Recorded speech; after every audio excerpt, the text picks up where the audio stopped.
là où je travaille. Donc, quand je quitte la maison, j'avais d'abord ce stress-là. Donc, ma fille, quand on a fermé l'université, elle est rentrée à la maison. Donc, elle est rentrée à la maison. En rentrant à la maison, elle avait sa chambre, elle a sa chambre, sa salle de bain, moi j'ai ma chambre, ma salle de bain. Donc, on avait déjà la distanciation sociale. Je me rappelle une nuit, je devais déclarer au moins 3 personnes mortes parce que je travaillais dans une unité qui avait que des gens qui avaient des COVID. Donc, je les voyais presque mourir tous les jours. Je les voyais mourir tous les jours. La première fois d'abord quand c'est arrivé, on est venu m'annoncer en me disant qu'il y a 5 personnes qui sont atteintes de COVID. Tu dois les envoyer. Francine, nous voulons que tu envoies les médicaments de 3 jours. La visite attend les haricots de l'ONU, des Nations Unies. C'est une femme violée. Aujourd'hui, si on doit parler des catégories des femmes, j'aimerais quand même que le gouvernement doit classifier les femmes et en mettant aussi les femmes violées. Parce que c'est quand même une grande partie de la population congolaise, cette femme-là violée. Et cette femme violée, elle pèse sur l'économie de la RDC, elle pèse sur le leadership féminin en RDC.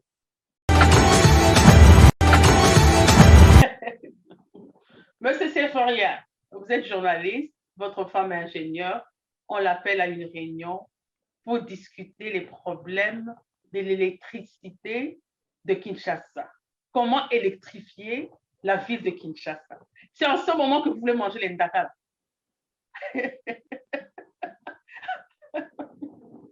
C'est en ce moment que vous voulez un foufou chaud afin que mboka na biso ekende liboso.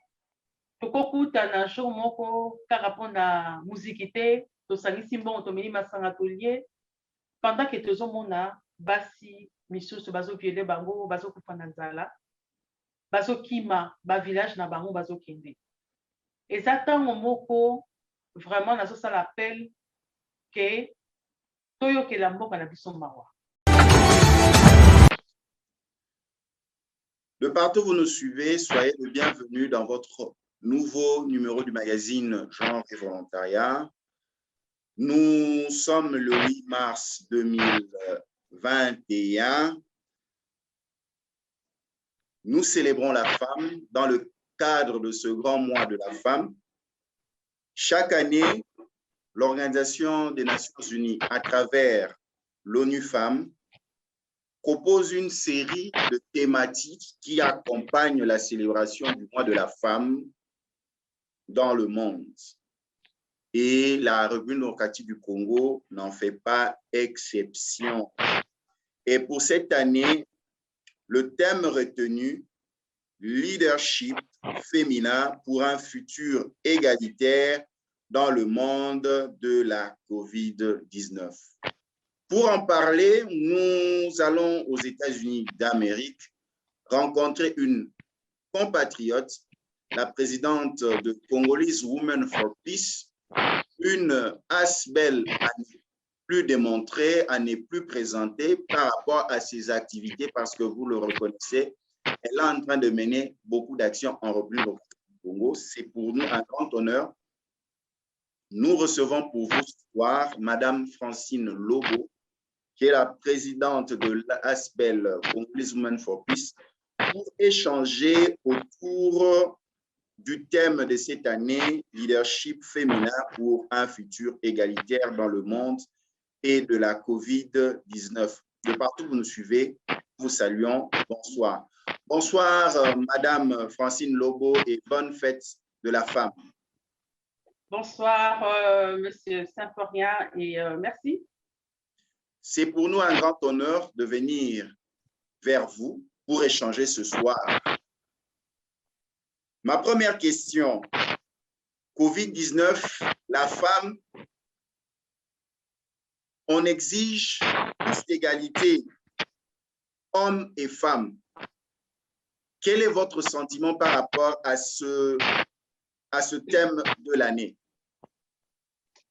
D'abord, je voudrais saluer tous les téléspectateurs et ceux qui nous suivent sur YouTube.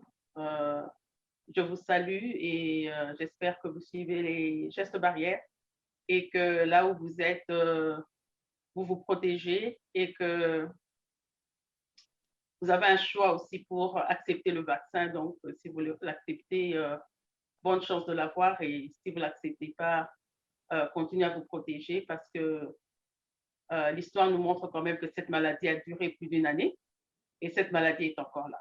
Cette maladie est encore là aux États-Unis, cette maladie est encore là au Congo, en Afrique, elle est encore là en Europe, elle est encore là partout.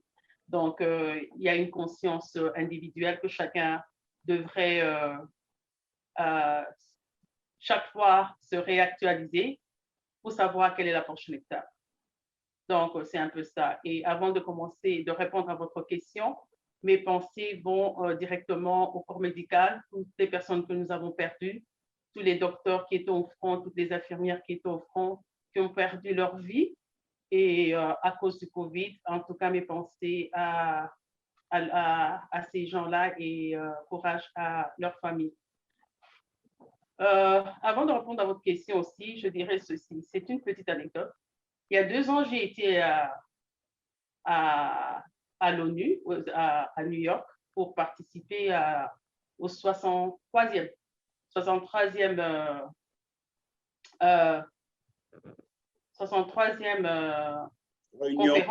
conférence oui, conférence de toutes les femmes du monde. Donc, c'est là où j'ai rencontré et j'ai essayé un peu de m'actualiser, savoir ce qui se passe dans le monde. Après, j'ai décidé de participer au 64e. Je me suis enregistrée, j'ai même réservé mon hôtel.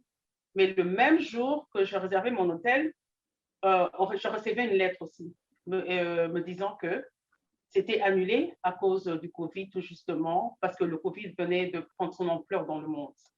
Ce qui fait que j'avais annulé et j'ai tout suivi. Il n'y avait pas vraiment beaucoup de réunions parce que le webinaire, à ce moment-là, les gens n'y pensaient pas. On pensait plus à la protection des gens parce que la maladie venait de commencer. Mais cette année, il y a quelques mois, nous avons reçu des lettres disant qu'il n'y aura pas la réunion à New York comme d'habitude, mais ils vont le faire par webinaire. Donc, il fallait s'enregistrer. Donc, je me suis enregistrée, donc j'attends que ça commence pour le suivre. Comme vous l'avez bien annoncé, le thème de cette année de 2021, c'est le leadership féminin pour un futur égalitaire dans le monde de la COVID-19. Je crois que les autorités se sont rendues compte que déjà que la femme est toujours restée en arrière et les statistiques montrent que la femme a toujours été un peu derrière dans les chiffres par rapport quand on parle de genre. Et ils ont remarqué qu'avec les statistiques, avec le Covid, les chiffres sont encore de reculer. Et comme ils sont en train de reculer, c'est comme ça qu'ils sont arrivés avec ce thème, le leadership féminin pour un futur égalitaire dans le monde de COVID-19. Donc, ils veulent que les femmes se lèvent, ils veulent que les femmes deviennent encore plus leaders, que des femmes deviennent encore plus responsables. Et même quand vous vous enregistrez, on vous donne la possibilité de devenir comme avocate pour d'autres femmes. Parce que moi, je crois que après, si je dois seulement parler de la RDC, après 60 ans, après l'indépendance, je crois qu'à un certain moment, ce sont les femmes qui sont déjà arrivées à un certain niveau, doivent s'élever encore plus et essayer de tirer les autres femmes qui sont en arrière. Parce que je crois que ce monde, elle a été un peu tracée en forme patriarcat. C'est-à-dire que c'est la domination un peu de l'homme. Et je vois mal que quelqu'un va laisser peut-être son agenda pour venir discuter l'affaire de la femme. Et pour moi, je crois que c'est un appel aussi très important pour dire que la femme elle-même doit se lever pour lever les autres femmes. C'est même le but de mon organisation. Je veux lever d'autres femmes, je veux que plus de femmes se lèvent, plus il y a le leadership féminin et plus le monde avance. Parce que il est intolérable de vivre dans un monde où il y a 52% de femmes, ça veut dire qu'elles sont à peu près majoritaires, et que les femmes, dans tous les secteurs, de la vie, elles sont toujours en arrière. Donc, ce thème tombe à point et c'est un thème que j'adopte particulièrement et que je vais essayer de l'analyser aussi dans mon organisation. Et nous devons aussi comprendre que par ces thèmes, nous célébrons les femmes. Nous célébrons toutes les femmes qui se sont battues et nous célébrons aussi toutes les filles qui se sont battues durant toute cette période de la COVID-19. Et nous devons comprendre que ce thème s'aligne aussi à la 65e session de la Commission de la condition de la femme, participation pleine et effective de la femme à la sphère publique, parce que là, je crois que c'était le thème d'il y a 2 ans. On voulait que plus les femmes participent dans le sphère publique et les femmes étaient toujours encore en arrière. Élimination de la violence. La violence, comme vous le savez, elle est toujours restée. Les chiffres ne changent pas trop. Il y a pas tellement, il y a quand même des avancées. Il y a des lois qui se sont, implantées, mais nous continuons toujours à se battre contre la violence faite à la femme. Vous savez qu'il y a différentes formes de violence. Il y a la violence sexuelle, les violences financières, les violences abusives domestiques. Vous savez, il y a différentes. Donc, on ne va pas entrer dans toutes les formes de violence. Et il y a aussi la réalisation de l'égalité des sexes et surtout l'autonomisation de toutes les femmes et de toutes les filles. Et je crois que ça, c'est mon champ de bataille. Je me bats pour l'autonomisation de la jeune fille et de la jeune femme. Comme je viens d'expliquer, les inégalités sont là. Les égalités entre les femmes et les hommes sont les plus universelles et les plus structurantes de notre société. De partout où vous nous suivez, vous êtes dans votre programme Genre et Volontariat. Nous recevons pour vous Madame la Présidente de l'ASBEL, Congolese Women for Peace, Francine Lobo depuis les États-Unis. Nous parlons ce soir dans le cadre de la célébration du mois de la femme, le 8 mars 2021, dont le thème Leadership féminin pour un futur égalitaire dans le monde de la COVID-19. On ressent dans la lutte contre la COVID-19 qu'il y a une sorte d'inégalité dans la lutte, dans la création de richesses, dans la production. La femme travaille, l'homme travaille, la femme travaille aussi, mais elle a aussi d'autres tâches. Elle est maman à la maison, elle doit s'occuper de la famille. Et nous allons aller vers Madame Francine Lobo pour qu'elle nous raconte comment ça se passe, comment passe sa journée. Parce que Madame Francine Lobo évolue dans des grands centres de santé où elle est aussi occupée dans la prise en charge des malades COVID-19. Avant de commencer, de nous donner votre expérience, comment se passent vos journées de travail à la maison, ainsi de suite, supermarché. Notre question est celle-ci. Vous êtes en première ligne de la lutte contre la COVID-19 aux États-Unis. Est-ce que vous vous êtes fait vacciner? Je suis du corps médical. Comme je suis du corps médical, donc les premiers vaccins, c'était pour les patients. Donc, tous les patients, les résidents, les gens qui sont dans les zones de vieillards et le corps médical. Donc, les premiers vaccins, c'était spécialement pour nous. Donc, il y avait un choix à faire d'accepter ou de ne pas accepter. Il y a eu une très grande propagande qui nous demandait d'être vaccinés pour protéger l'autre. Parce que c'était éviter un peu d'avoir un monde égoïste. Parce que vous pouvez attraper la maladie et ne pas en mourir et être guéri, mais vous contaminez plusieurs personnes, surtout en travaillant dans le monde médical, et que ces gens qui sont vulnérables, ces gens qui ont déjà des conditions très compliquées, ces gens qui ont déjà des problèmes d'oxygène dans leur corps, ces gens qui ont déjà le diabète, ces gens qui sont déjà en dialyse, ces gens qui n'ont plus d'immunité, donc ils n'ont plus d'éléments pour combattre toute maladie. Alors ces gens que vous rencontrez peut-être par jour, 20, 30, ces gens ont besoin d'être protégés. Les enfants de ces résidents, de ces patients ont encore besoin de leurs parents. Alors, il y avait une propagande. Nous nous sommes fait faire vacciner. Il n'y a pas eu de majeur, comme ils appellent ici, side effect, adverse effect. Ça veut dire que comme un changement dans ton corps, montre qu'il y a une maladie ou bien qu'il y a une paralysie, comme les gens disent. En tout cas, sur 200 personnes au moins que j'ai vu vacciner, il y a eu peut-être un ou deux qui ont eu un peu de fièvre, mais tout le monde est là. D'ailleurs, l'anecdote est que vous savez que tout est contrôlé par la santé publique. La santé publique nous dit, malgré le vaccin, vous devez continuer à vous protéger, vous devez continuer à avoir la distanciation. Votre français, c'est compliqué. Distanciation sociale. Distanciation, voilà.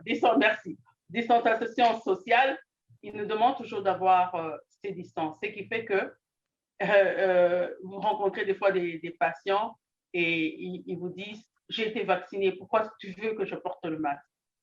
J'ai été vacciné, pourquoi je ne dois pas sortir? Parce qu'ils ont été quand même enfermés pendant une année. Et moi, ça, je l'ai vu de mes propres yeux.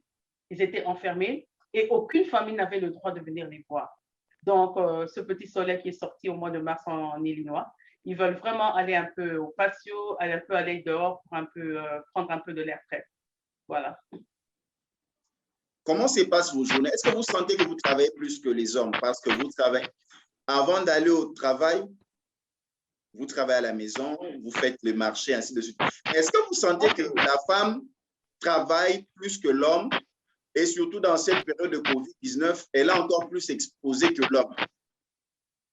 Oui, les statistiques sont là. Les femmes, c'est ce qu'on appelle le travail non rémunéré. Les femmes travaillent beaucoup.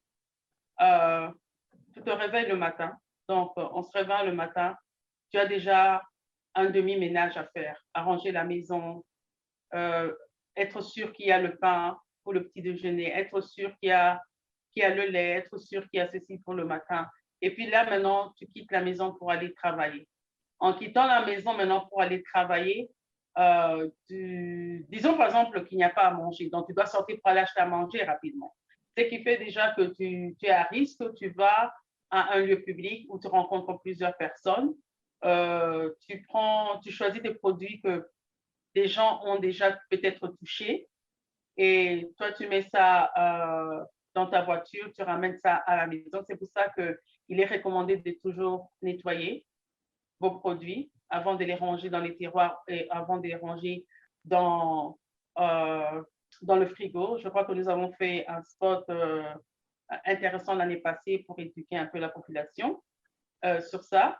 Et quand vous rentrez déjà, vous vous apprêtez pour aller au travail.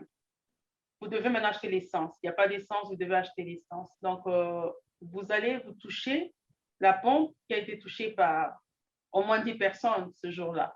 Donc, vous avez l'argent en main qui a été aussi touché, l'échange par plusieurs personnes. Vous entrez à la station d'essence où vous payez ou bien vous utilisez votre carte. Vous sortez de là, vous allez au travail. Vous arrivez maintenant à un lieu où les gens sont vulnérables.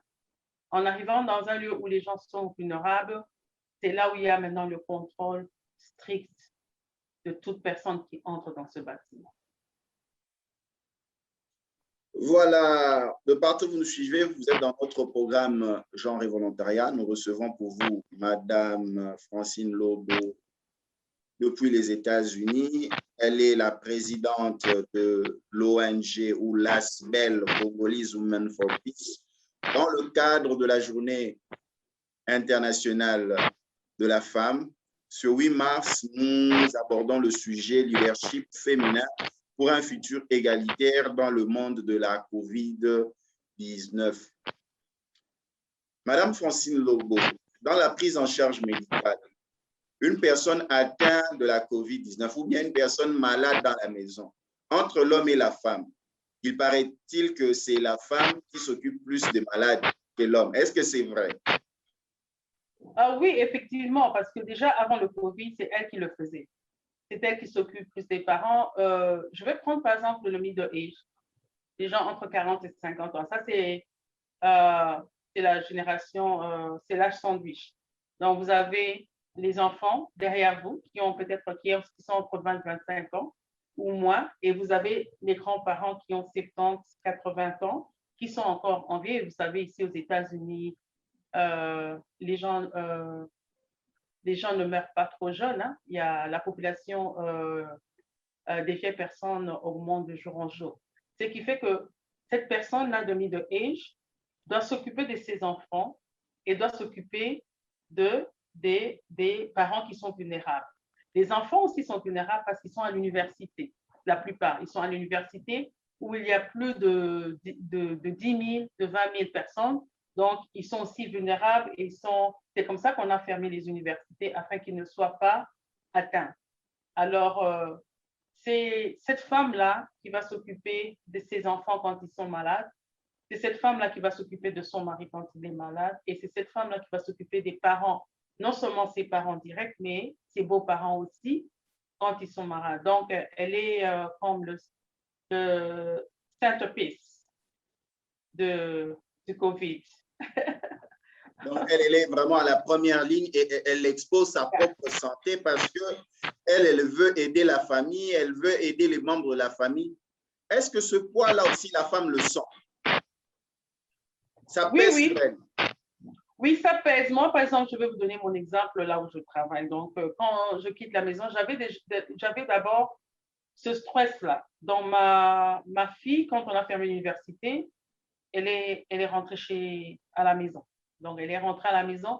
En rentrant à la maison, elle avait sa chambre. Elle a sa chambre, sa salle de bain. Moi, j'ai ma chambre, ma salle de bain. Donc, on avait déjà la distanciation sociale. Sociale, oui, oui. On avait déjà la distanciation sociale, mais moi, je sortais presque tous les jours pour aller travailler, ce qui fait que je devais faire beaucoup d'efforts pour ne pas amener la maladie à la maison, pour ne pas contaminer les enfants. Alors, ce qui fait que quand j'arrivais à la maison, la première chose, c'est d'enlever tous les habits, aller là où il y a la pièce, là où il y a la machine à laver, enlever les habits, et il y avait déjà un peignoir préparé là-bas. Donc, tu enlèves tous tes habits, tu mets à la machine. Donc, imagine, vous le faites tous les jours. C'est quand même fatigant. Après avoir travaillé 8 heures, 12 heures des fois, et des fois 16 heures parce que le corps médical tombait malade. Et quand le corps médical tombait malade, vous ne rentrez pas à la maison parce que vous n'avez pas des remplaçants. Vous n'avez personne pour vous remplacer. Ce qui fait que vous êtes obligé de rester encore au travail. Je me rappelle un jour, j'étais obligée de dormir au travail parce que j'avais personne pour me remplacer. J'étais tellement fatiguée. Je devais revenir encore après 6 heures du temps, 7 heures du temps. J'ai dit, je ne rentre pas à la maison. Je vais rester là. Donc, c'est quand même un poids pour cette femme-là qui doit faire de multiples efforts. Et en quittant comme ça, elle doit se rassurer qu'il y a la nourriture à la maison parce que quand même, il faut éviter que les enfants sortent.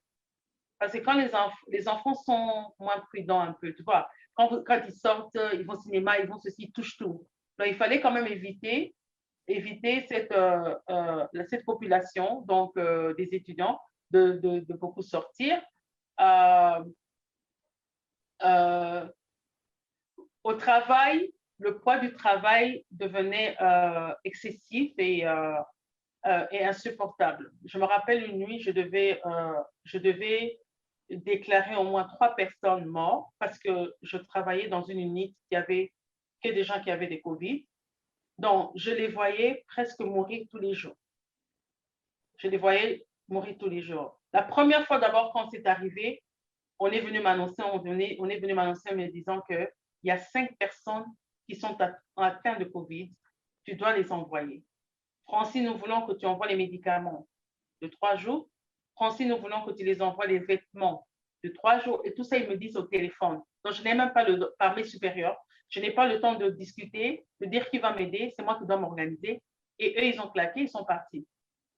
Donc, je me suis retrouvée comme ça le premier jour. 5 personnes, je devais envoyer. C'était la première expérience. 5 ambulances sont venues parce que la compagnie où je travaille, ils avaient eu une idée vraiment géniale de dire que nous avons 5 bâtiments. Un bâtiment, nous allons vider les gens, ça sera le bâtiment des gens de COVID. Donc, si les gens quittent, les autres ont des COVID dans les autres bâtiments, que eux tous aillent dans ce bâtiment. Alors, moi là où j'étais obligée de les envoyer là-bas. Et comme c'était à 2 heures, je devais préparer tout, leurs médicaments. Je devais préparer leurs vêtements. Ça, c'était le premier jour. J'en avais 5. J'avais déjà craqué ce jour-là. Et à part faire ce travail, je devais m'occuper des autres résidents qui étaient tout autour. Et je devais me rassurer qu'ils restent dans leur chambre. Et vous savez que la plupart de ces gens, des fois, ils ont l'Alzheimer ou bien ils ont le dementia. Ça veut dire que quand vous leur dites une chose, ils ne comprennent pas. Donc, ça vous prend le poids de les expliquer et d'essayer de les garder. Et puis, le lendemain, comme on faisait le test, selon les recommandations de la santé publique, le test, on a refait le test. Le jour qui suivait, j'en avais 10. Je devais envoyer 10 personnes. Alors, vous avez des auxiliaires qui disent non, non, non, non, non, non, non. Moi, je ne vais pas aller. Moi, je ne vais pas, je ne vais pas, je vais pas toucher. Ils ont le Covid. Moi, j'ai des petits enfants à la maison. Je ne vais pas faire. Ce qui fait que vous le faites presque toute seule. Donc, c'était quand même pesant. Pesant. Bon, quand on dit ici la femme, il faut dire aussi ici que le travail que je fais, 95% ce sont des femmes. Donc, c'était les femmes qui devaient s'occuper de ça. Mais malgré ça, malgré toute cette pression, vous avez aussi une autre activité philanthropique dans laquelle vous vous occupez des personnes vulnérables, surtout la femme. L'année passée, 2020, vous avez marqué par Congolese Women for Peace de la plus belle empreinte, la lutte contre la COVID.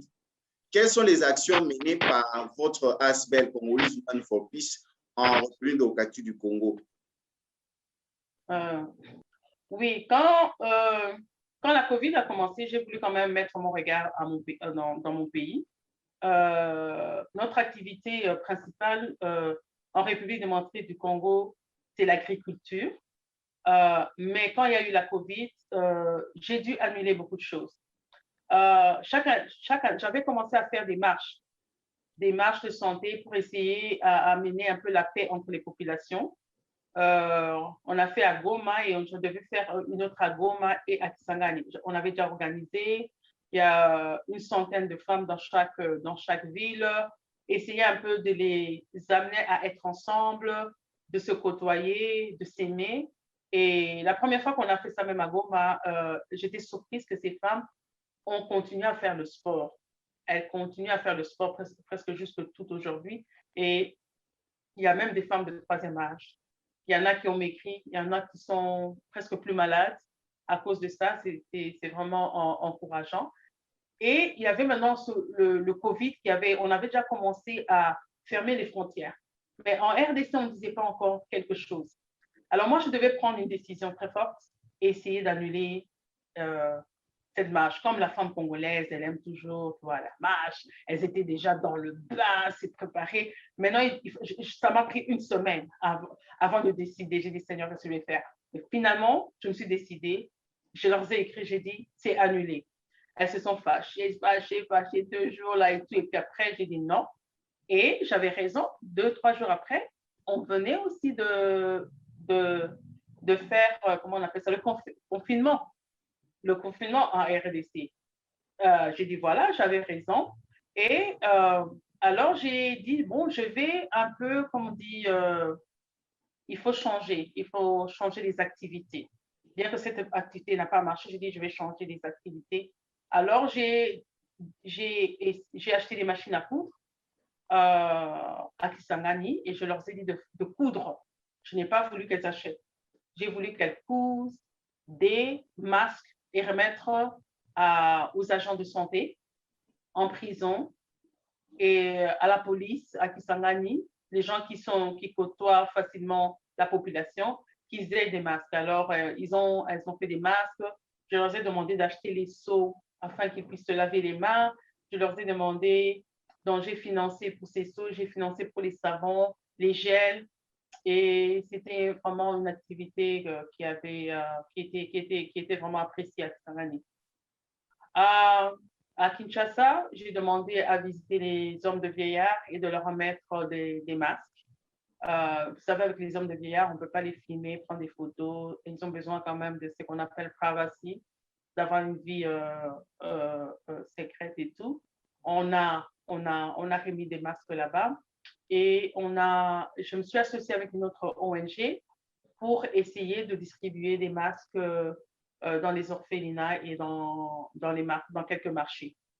Et on a fait un spot qui passait à la télé, dans quelques de vos chaînes, pour en 2 minutes et 30 secondes par là, pour un peu sensibiliser sur le port du masque, laver les mains, utiliser le gel, la distanciation et de bien nettoyer nos produits quand on les achète dehors. De partout où vous nous suivez, vous êtes dans votre nouveau numéro du magazine Genre et Volontariat. Nous recevons pour vous Madame Francine Lobo, résidente aux États-Unis. Elle est membre du corps médical. Elle est aussi parmi nos dignes filles de la République démocratique du Congo qui luttent contre cette pandémie en soignant les malades, contact direct. Elle œuvre aussi dans le domaine de l'enphilanthropie, est présidente de l'ONG ou de la CIBEL, Congolese Women for Peace, dans le cadre de la célébration de la Journée internationale de la femme. Nous venons vers elle échanger sur le thème de cette Journée internationale de la femme, leadership féminin pour un futur égalitaire dans le monde de la COVID-19. Donc, la femme doit former ce leadership-là, créer son leadership, construire son leadership pour que demain, le futur demain, qu'il y ait un monde équitable, un monde plus égalitaire, parce que quand on parle d'égalité, on voit de deux sexes, hommes et femmes. Selon les concepteurs de ce thème, la femme reste à la traîne. Elle est impliquée dans la société, mais elle n'est pas rémunérée, elle n'est pas considérée comme il se doit. Elle n'est pas rétribuée comme il se doit. La plupart de son travail n'est pas rémunéré en tant que femme au foyer, en tant que femme ménagère, en tant que femme qui va faire les marchés, ainsi de suite, supermarché. Et à part cela, s'occuper de la famille, elle a aussi ses ambitions professionnelles. Donc, elle a aussi des rendements à donner. C'est la raison pour laquelle nous parlons avec Madame Francine Lobo, qui remplit toute cette facette en tant que mère de famille, en tant que membre d'une famille, en tant que professionnelle de la santé et en tant que philanthrope. Essayez d'échanger. Madame Francine Lobo, nous sommes très ravis de vous recevoir et vous êtes suivi dans le monde grâce à ce programme Genre et Volontariat diffusé à la télévision et sur les réseaux sociaux, diffusé surtout en webinaire parce que c'est en webinaire que est diffusé ce programme de ce lundi 8 mars 2021 dans le cadre de la célébration de la Journée internationale de la femme. Madame Francine Lobo, nous aimerions comprendre, est-ce que la femme est capable de devenir un leader? Avant de parler de cela, est-ce que la femme se soutient entre elles? Par exemple, vos projets, vous sentez que les femmes s'impliquent pour soutenir Madame Francine Lobo. Comment vous ressentez cela? Après quand même 4 ans de mon organisation, comme vous le savez, Congolese Women for Peace est une organisation non gouvernementale qui se consacre à l'analyse des problèmes de la RDC en proposant des pistes de solutions pour la paix et le développement avec l'implication des femmes congolaises comme vecteurs de développement et agents du changement. Alors, j'ai eu, au cours de ces 4 années, travaillé avec les femmes. Et j'avais trouvé, je me suis dit, pour aller vite, je devais travailler avec des femmes qui avaient déjà des organisations. Je me suis dit, je ne peux pas venir inventer la roue.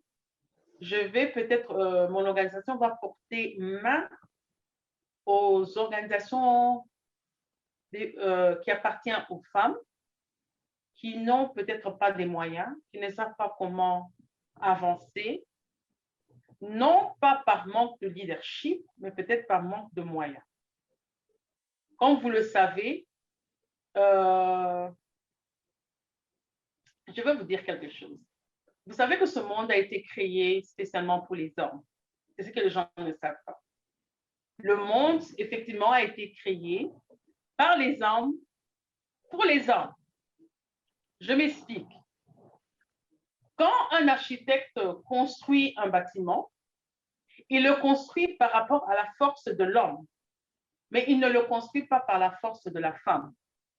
Ce qui fait que des fois, la femme, quand elle arrive devant une porte, elle a des difficultés à l'ouvrir parce qu'on n'a pas considéré son poids. On a considéré le poids de l'homme.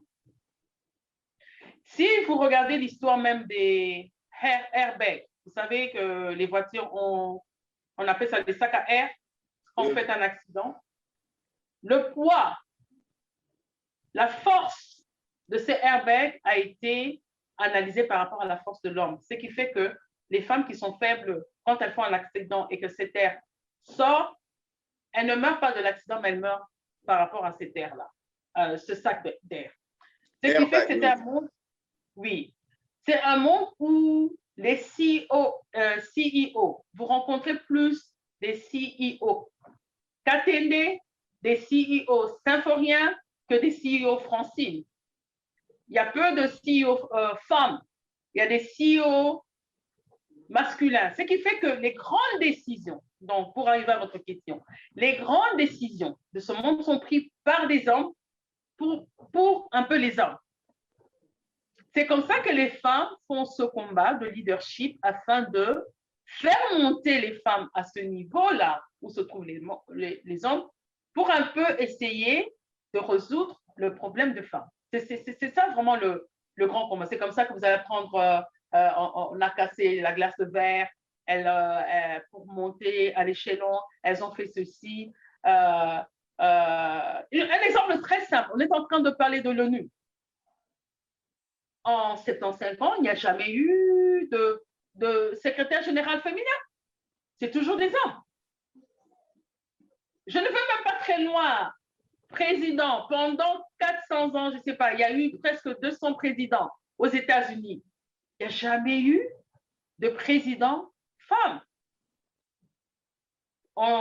Cette année, on célèbre avec beaucoup de respect la vice-présidente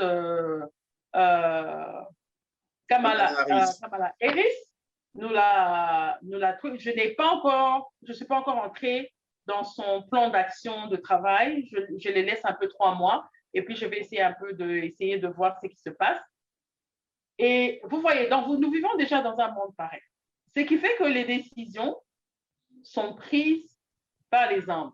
Quand je prends même l'exemple de la RDC, il y avait une présidente du Parlement qui était une femme, mais qui n'a pas fini son mandat. Je ne veux pas entrer dans les histoires politiques, elle n'a pas fini son mandat. Aujourd'hui, c'est un homme qui est là. Bon, dites-moi, ça va prendre combien d'années pour qu'on puisse encore faire cet effort pour qu'il y ait une femme au Parlement? Ça, c'est de un. Ce qui fait que la mentalité qui règne dans le monde féminin, c'est presque une mentalité de survie. Et ce n'est pas tolérable. Une mentalité de survie, qu'est-ce que je peux avoir aujourd'hui pour manger? Qu'est-ce que je peux avoir? Je parle de la grande population, je ne parle pas des cas particuliers. Qu'est-ce que je peux avoir aujourd'hui pour manger? Qu'est-ce que je peux avoir aujourd'hui pour m'habiller? Qu'est-ce que je peux avoir aujourd'hui pour faire ceci? Ce qui fait que le leadership qu'elle est née avec, parce qu'on a reçu notre leadership depuis le Jardin d'Éden. Quand le Seigneur a parlé et il a dit qu'aller dominer la terre, il a parlé à Adam et il a parlé à Ève. Les deux étaient là quand on a parlé. On les a parlé les deux ensemble pour aller.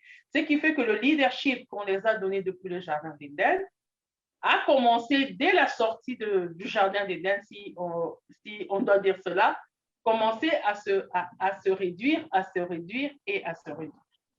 La femme, c'est une résilience. C'est ce que je peux dire. C'est une résilience. Elle continue à se battre. Et ce leadership qu'on recherchait, elle l'aura.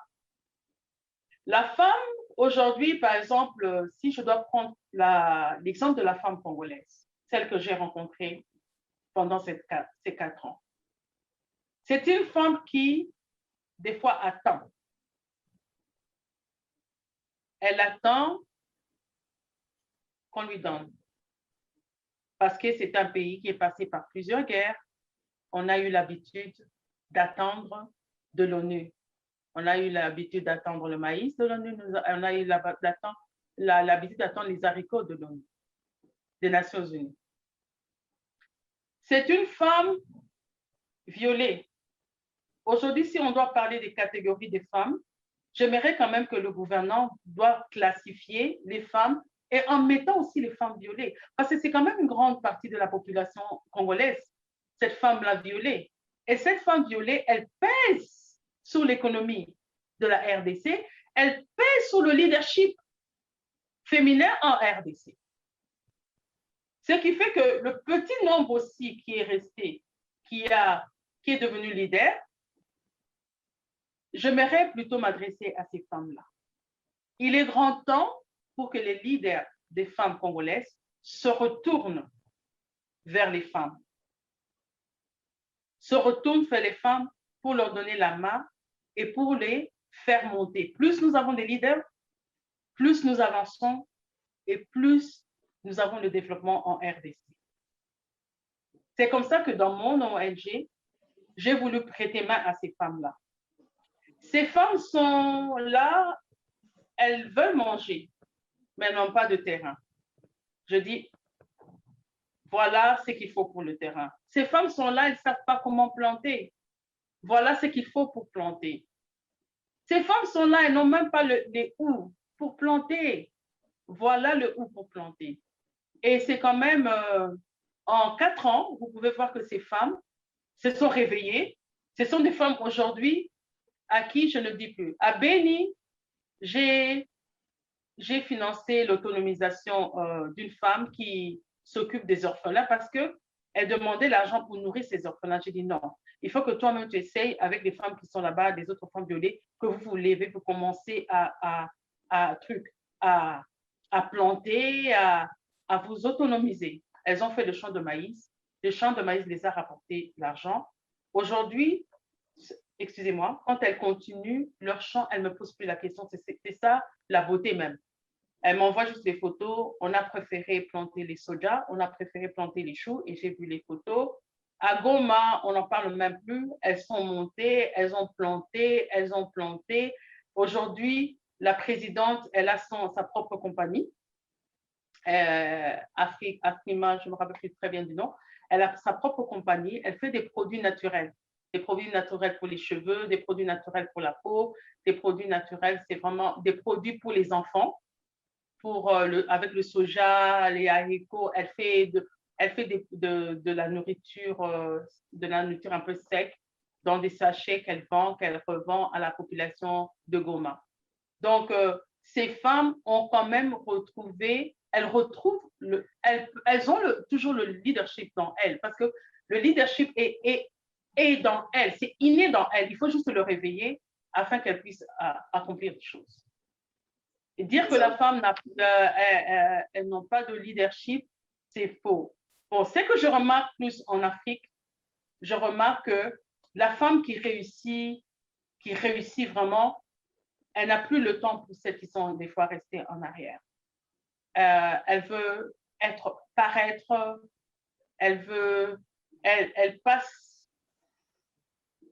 passe toutes ses années de leadership plutôt à se montrer qu'à essayer de ramener des autres à un niveau un peu plus supérieur. Mais ce leadership-là aussi est combattu parce que ici, quand la femme a été épousée à son mari, donc certaines décisions doivent être prises. Selon certaines cultures, certaines décisions doivent être prises par l'homme et la famille. Et de ce côté-là, vous avez les femmes mariées qui dépendent aussi du bon vouloir de leurs hommes, de la famille. Et de l'autre, vous avez aussi les femmes célibataires à qui il n'y a pas cette facilité-là de pouvoir la considérer en tant que femme en part entière qui peut mener des actions en disant parce qu'elle est célibataire, voici, il y a un quoi qu'elle doit se mettre avec un homme. Est-ce que aussi la vie en société dans le mariage est un élément aussi qui freinerait le leadership de la femme à sortir d'elle? Parce que vous avez dit, dans la femme, il y a ce leadership, parce qu'à la voir comment elle gère la maison, comment elle gère les finances de la maison, le travail, elle est là plus que 24 heures de travail. Le matin, elle a travaillé pour les enfants, déjeuner, ainsi de suite. Elle oriente ce qu'on doit manger à la maison, nettoyer la maison.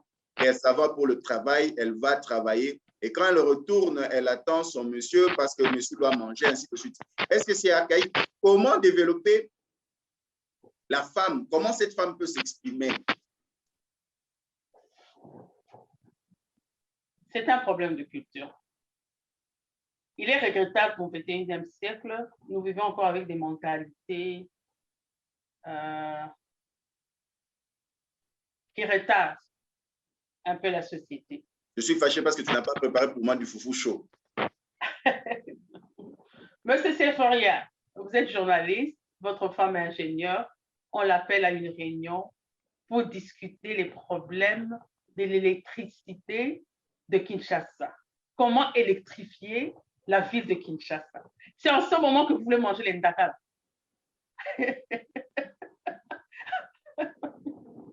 C'est en ce moment que vous voulez un foufou chaud. C'est en ce moment-là que vous voyez que votre cravate n'a pas été enlevée par votre femme. C'est en ce moment-là que vous voyez que la maison n'a pas été nettoyée au point gauche, bien qu'elle a été nettoyée hier et les enfants ont sali le matin. C'est en ce moment que vous devenez autoritaire. C'est en ce moment que vous devez devenir autoritaire. OK. La femme rentre à la maison, elle a raté son contrat, mais vous avez reçu votre foufou. Donc, l'électrification de la ville de Kinshasa égale le foufou à table de M. Safariak. Je voulais dire ceci, je voulais donner un conseil à nos hommes et je voulais donner un conseil à nos mamans. Tout commence par la maison. Nous ne pouvons pas au 21e siècle aujourd'hui éduquer nos filles différemment de nos garçons. Nos filles et nos garçons, quand ils s'élèvent, doivent apprendre à faire leur lit. Nos filles et nos garçons doivent apprendre à préparer. Nos filles et nos garçons doivent apprendre à balayer, à ranger la maison, à aspirer, à amener les poubelles dehors. Nos filles et nos garçons. Nos filles et nos garçons doivent apprendre à laver des voitures. Vous avez une voiture, allez, lundi, c'est elle, le garçon, mardi, c'est la fille qui lave la voiture. Ils doivent tout apprendre. Le Covid nous a montré. Les enfants devaient rentrer, ils avaient l'habitude de manger au réfectoire. Maintenant, on rentre à la maison. Il faut faire comment? Vous augmentez le budget de la nourriture en commandant la nourriture dehors ou bien commencer à apprendre un peu à préparer? C'est comme ça que tout s'apprend à la maison. Il faut que nous, les femmes, c'est encore nous les femmes, nous devons un peu changer l'éducation de nos enfants dès la maison. Il faut que les filles et les garçons apprennent les tâches. On ne sait jamais ce qui peut se passer au monde aujourd'hui. Et puis la deuxième chose, je crois que ce sont nos églises. Les programmes de nos églises défavorisent la femme. Moi, je suis à l'église, donc je suis toujours à l'église. Donc, je suis une servante de Dieu, je sers le Seigneur. Je sais c'est quoi. Il est quand même, c'est quand même des fois triste de toujours amener la femme à l'éduquer, réunion des mamans, et il n'y a pas de réunion des papas, très rarement dans les églises. On prend tout le temps pour enseigner cette femme-là au mariage, comment faire le lit, comment faire ceci. Pourtant, les églises pouvaient utiliser ce moment pour amener plus de leadership chez la femme, pour amener peut-être des cours comment faire des business, comment commencer à avoir un microfinance pour commencer un petit business, il ne faut pas toujours que la femme, quand elle va à l'église, après la prière, il y a un jour où on doit seulement la prendre le lit. C'est inacceptable au XXIe siècle. Je crois que nos églises devaient quand même améliorer leur programme par l'aide du Saint-Esprit. Et j'aimerais que nos mamans aussi, à la maison, puissent éduquer les garçons et les filles. En 1 minute, un dernier mot pour mettre un terme à nos échanges si riches. Nous savons avec le temps, vous allez encore revenir. Bandeko, natanisi mingi ya kozala na bino na pokwa lelo. Le 8 mars, eza mokolo ya bamama, eza mikolo ya basi, pas ya bamama, mais mikolo ya basi. Biso basi na kati ya mokili, non seulement na République démocratique du Congo, toza vraiment musika, toza na leadership na kati na biso, mais tozo ko appliquer yango te.